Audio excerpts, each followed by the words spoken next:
Daily. Taste the Daily. Annamalai மத்திய அரசு தரமாகவும் கல்வி நிதியை பெற்றுத் தர முடியுமான கனிமொழி நம்ம அக்கா கனிமொழி அவர்கள் காலையில் சமூக வலைதளத்தில் இந்த பதிவு போட்டிருந்தாங்க. அக்கா அவர்களுக்கு பதில் நம்ம கொடுத்துருந்தோம் சமூக வலைதளத்தில். அக்கா அவர்கள் ஒரு விஷயத்தை நல்லா புரிஞ்சுக்கணும். கல்விக்கு பணம் தர மறுக்கிறாங்க அப்படிங்கிறது தவறான ஒரு சொல்லாണ്. மத்திய அரசு பல ஹெட்ல பல பணம் வருது. அது ஆரம்ப கல்வியாக இருக்கட்டும், உயர்கல்வியாக இருக்கட்டும், எல்லா இடத்துக்குமே மத்திய அரசு பணம் கொடுக்குறாங்க. எங்கேயும் இல்லை என்று சொல்லலை. இப்போ இது சமகிரக சிக்ஷா அப்படின்னு சொல்லக்கூடிய அந்த பர்டிகுலர் ஹெட்டு அது எல்லாமே தேசிய கல்வி, புதிய கல்வி, அதை நோக்கி அது மாறிடுச்சு. சர்வ சிக்ஷா அபியான் மாறி இருக்கு.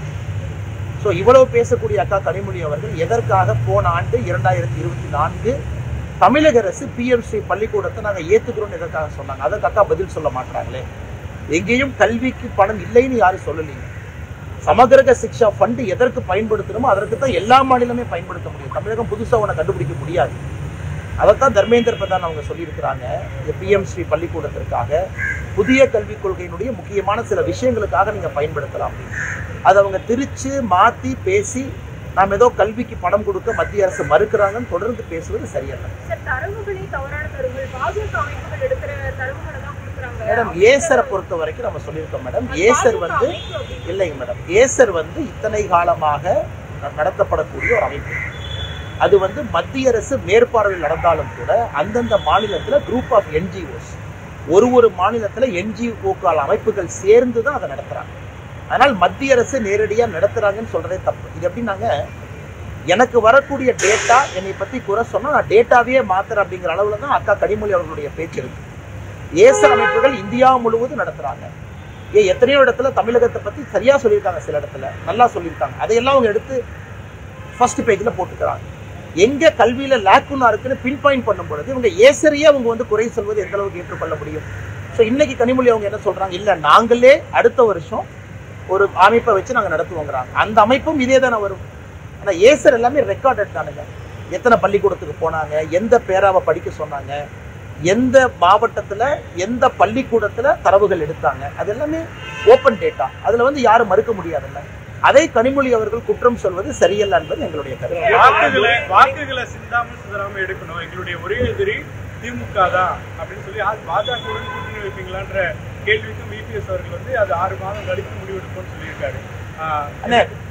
அதாவது எதிர்கட்சி தலைவராக இருக்கிறாங்க, ஒரு கேள்விகளை கேட்குறீங்க, ஒரு பதில் சொல்றாங்க. நாங்கள் ஒரு கட்சி நடத்தி கொண்டிருக்கின்றோம், கட்சியில தொண்டர்களாக இருக்கிறோம். எங்ககிட்ட ஒரு கேள்வி கேட்குறீங்க. எல்லாருடைய நோக்கமும் திமுகவை 2026 வீட்டுக்கு அனுப்புறதா எந்த மாற்றத்திற்கும் இல்லை. காலம் சூழல் இன்னும் 6 மாதம் 8 மாதம் இருக்கு, எப்படி வரும்?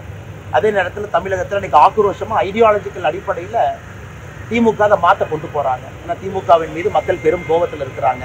பெண்களுக்கு எதிரான குற்றங்கள் தினமும் அதிகமாகிட்டு இருக்கு. இதெல்லாம் தொடர்ந்து பார்க்குறீங்க. ஆனால் என்னை பொறுத்தவரை இன்னைக்கு இது ஒரு தேவையில்லாத விஷயமா நான் பார்க்குறேங்க. காரணம் பாஜக வளர்ந்து கட்சியை வளர்ப்பதற்கு முக்கியமான இது நேரமாக பார்க்கிறோம், கடுமையாக உழைத்து கொண்டிருக்கின்றோம். இன்னும் தேர்தலுக்கான காலமும் அதுக்கான சூடு இன்னும் வரல. வரும்பொழுது எல்லாம் பேசுவாங்க, நான் என்டிஏ எப்படி இருக்கும், என்டிஏ அமைப்பு எப்படி இருக்கும். இன்னைக்கு டிடிவி தினகரன்னா இதே நீங்க பேசும்போது எங்க கூட பொள்ளாச்சியில் இருந்தாங்க. அண்ணன் டிடிவி அவர்கள் பத்திரிகை சொன்னாங்க, வருகின்ற காலத்திலும் என்டிஏல தான் அமமுக பயணிக்கும். அப்ப என்டிஏ வலிமை அடைஞ்சிட்டு இருக்காரு, எந்த மாற்றுக்கிறது இல்லைங்களா? ஸோ வருகின்ற நேரத்தில் என்டிஏ எப்படி இருக்கும், அதில் யார் இருப்பார்கள் என்று பேசுவாங்க.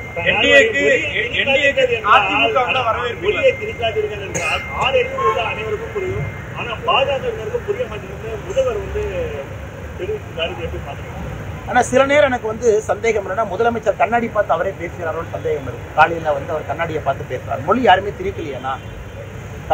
தமிழகத்துல தனியார் பள்ளிக்கூடத்துல, எத்தனையோ சிபிஎஸ்இ பள்ளிக்கூடத்துல, எத்தனையோ ஸ்டேட் போர்டு மெட்ரிகுலேஷன் ஸ்கூல்ல தமிழ் மொழி கம்பல்சரியே இல்லை. நம்ம தொடர்ந்து அதை தரவுகளோடு பேசுறோம். இன்ஃபேக்ட் பிரைவேட் ஸ்கூல்ல படிக்கக்கூடிய குழந்தைகள் கவர்மெண்ட் ஸ்கூல்ல விட அதிகமா இருக்காங்கன்னு நம்ம சொல்றோம். அதை முதலமைச்சர் கருத்தை ஏற்றுக்கலையா? நாம சொல்வது அரசு பள்ளியில மட்டும் உங்களுடைய மொழிக் கொள்கையை திரிக்காதீங்கன்னு நாங்க சொல்றோம். தனியார் பள்ளியில 3 மொழிகள் படிக்கிறாங்க, 3வது மொழி பிடிச்ச மொழியை படிக்கும் பொழுது அரசு பள்ளிக்கு ஏன் முதலமைச்சர் அவர்கள் உங்க மொழிக் கொள்கையை திணிக்கிறோன்னு சொல்றோம். ஆனா முதலமைச்சர் அவர்கள் சில நேரம் பேசும்பொழுது கண்ணாடியை பார்த்து பேசுவது போல எங்களுக்கு தோணும். நாங்க எங்கேயும் திணிக்கலீங்கன்னா 2020 வரைக்கும் 3வது மொழி என்பது திணிக்கப்பட்டது.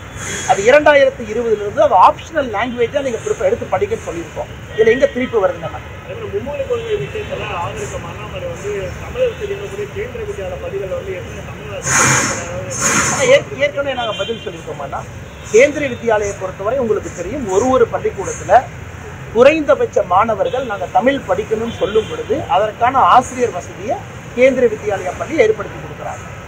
அது உங்களுக்கு ஏற்கனவே தெரியும். பார்லிமெண்ட்லேயே அமைச்சர் பதில் சொல்லியிருக்காங்க. குறைந்தபட்சம் ஒரு கிளாஸ்ல மாணவ செல்வங்கள் 25 பேர் நாங்கள் படிக்கணும், 20 பேர் படிக்கணும்னு சொல்லும் பொழுது அவங்க தமிழ் ஆசிரியரை ஹையர் பண்ணி அந்த கேவி ஸ்கூல்ல தமிழ் சொல்லி கொடுக்குறாங்க. இன்னைக்கு முதலமைச்சர் ஒருபடி மேலே போய் எங்களுடைய தமிழ் ஆசிரியர்களை எல்லா கேவி பள்ளிக்கும் நாங்கள் கொடுக்குறோன்னு சொல்லிட்டாங்கன்னா எதுக்கு இந்த பிரச்சனையை அவங்க சொல்லலாமே? எத்தனை பேருக்கு வேலை வாய்ப்பு உருவாக்கலாமே? அது மத்திய அரசு இவங்களே ஆஃபர் பண்ணலாமல்ல. இன்னைக்கு மத்திய அரசு என்ன சொல்றாங்க? நிறைய மொழி பேசக்கூடிய குழந்தைகள் இருக்கிறாங்க, அவங்க தமிழ் மொழி படிக்க வேண்டும் என்று யார் கேட்டாலும் அங்கே கேந்திர வித்யாலயா மறுக்கவில்லை என்பது அதிகாரப்பூர்வமா பார்லிமெண்ட்ல நாம் சொல்லிய பிறகு கேந்திர வித்யாலயா தமிழே சொல்லிக் கொடுக்கல. ஏன்னா நீங்க பிரஸ் மீட்ல கேந்திர வித்யாலயா தமிழ் சொல்லிக் கொடுக்குற டீச்சர்ஸ் இருக்காங்க, அவங்க சொல்றாங்க.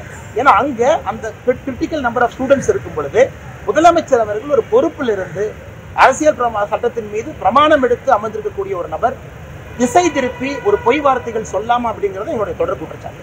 நேற்று வந்து முதலமைச்சர் பேசும்பொழுது யாரோ கூப்பிடுறாங்க, எதற்காக இதுல அனைத்து கட்சி கூட்டத்தில் பங்கேற்க கூடாது அப்படின்னு நினைக்காம உங்களுடைய பங்கேற்பு இருக்கணும்னு சொல்லி. ஆனா அனைத்து கட்சி கூட்டம் ஒரு திருமணத்துக்கு நீங்க கூப்பிடுறீங்கன்னா பொண்ணு யாரு மாப்பிள்ளை யாருன்னு தெரியும், நம்ம போறோம், எந்த குடும்பம் தெரியும். அனைத்து கட்சி கூட்டம் எதுக்குமே தெரியாது.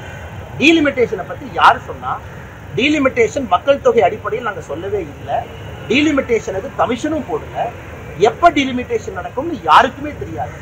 இவர் நாளைக்கு அனைத்து கட்சி கூட்டம் வந்து பெண்களை பற்றி, பெண்களுடைய பாதுகாப்பை பற்றி, பாஜக நாங்க போறோம், வானதியக்காரங்க எல்லாரும் போறோம், எதுவுமே சொல்லாதப்ப கற்பனையாக ஒரு அனைத்து கட்சி கூட்டம். கற்பனையா ஒரு கல்யாணத்துக்கு போவீங்களானே? நான் வந்து அண்ணன் கிட்ட சொல்றேன்னே, கற்பனையா ஒரு கல்யாணத்துக்கு வாங்க, பொண்ணு மாதிரி ஒருத்தவங்க இருப்பாங்க, மாப்பிள்ளை மாதிரி இருப்பாங்க, எப்படி அந்த கூட்டத்துக்கு போவீங்க? இது அனைத்தும் கற்பனை. அந்த ஒரு ஆண்டுக்கு முன்னதாகவே தற்போது அந்த தேர்தல் ஒரே நாடு ஒரே தேர்தல் வரும்பொழுது இந்த மாதிரி டீலிமிட்டேஷனும் நடத்த வாய்ப்பு இருக்குன்னு சொல்லி ஒரு பேச்சு இருந்தது. மத்திய அரசு அதிகாரப்பூர்வமாக சொல்லுகின்ற கருத்துக்கு நாங்க பொறுப்புங்கன்னா 848 சீட் நாங்க சொல்ல வேண்டும். 22 சீட் தமிழ்நாட்டுக்கு வரும், சொல்லவே இல்லை.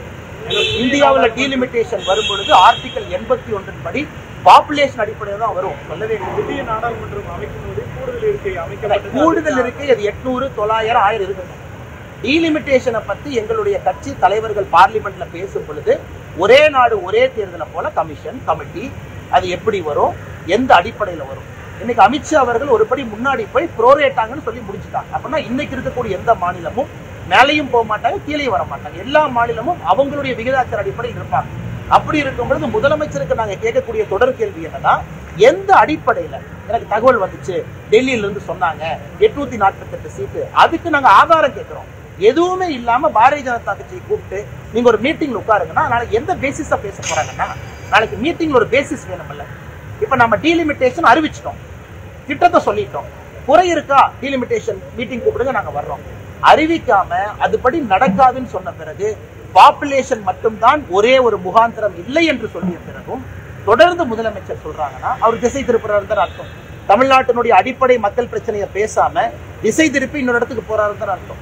அது எப்படி நாங்கள் ஏற்றுக்கொள்ள முடியும்? தேசிய ஜனநாயக கூட்டணியில் அதிமுக வரும்னு எதிர்பார்க்கிறீங்களா? ஆனா ஏற்கனவே உங்களுக்கு சொன்ன மாதிரிங்க, எங்களை பொறுத்தவரை திராவிட முன்னேற்ற கழகம் வீட்டுக்கு போகணும். பாரதிய ஜனதா கட்சி வளர்ந்து கொண்டிருக்கிறது, அந்த அக்னாலஜ்மெண்ட் எல்லாரும் கொடுக்குறாங்க.